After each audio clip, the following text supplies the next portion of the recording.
തദ്ദേശ ward വിഭജനത്തിനായി ordinance ഇറക്കാൻ മന്ത്രിസഭാ യോഗത്തിൽ തീരുമാനം. എല്ലാ തദ്ദേശ സ്ഥാപനങ്ങളിലും ഓരോ വാർഡ് വീതം വർദ്ധിപ്പിക്കും. വാർഡ് വിഭജനത്തിനായി കമ്മീഷൻ രൂപീകരിക്കാനും മന്ത്രിസഭാ യോഗത്തിൽ തീരുമാനമായി. സംസ്ഥാനത്ത് തദ്ദേശ വാർഡ് വിഭജനത്തിന് ഓർഡിനൻസ് ഇറക്കാൻ മന്ത്രിസഭാ യോഗ തീരുമാനം.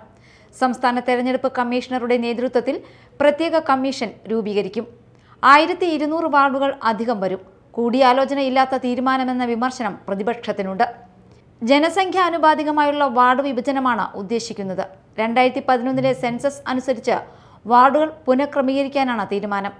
ഗ്രാമപഞ്ചായത്തിൽ 1000 പേർക്ക് ഒരു വാർഡെന്നാണ് കണക്ക്.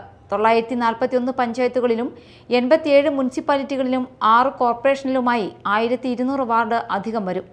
അടുത്ത വർഷം ഒക്ടോബറിൽ നടക്കുന്ന തദ്ദേശ ഭരണ തെരഞ്ഞെടുപ്പിന് മുൻപ് വാർഡ് വിഭജനം പൂർത്തിയാക്കാനാണ് തീരുമാനം. 2010 അവസാനം വാർഡ് വിഭജനം നടന്നത്. 2015 ഭാഗികമായ പുനർനിർണയവും നടന്നു. സമീപകാലത്തെ വാർഡ് വിഭജന നടപടികൾ പലതും രാഷ്ട്രീയ വിവാദമായിരുന്നു. News desk, media time.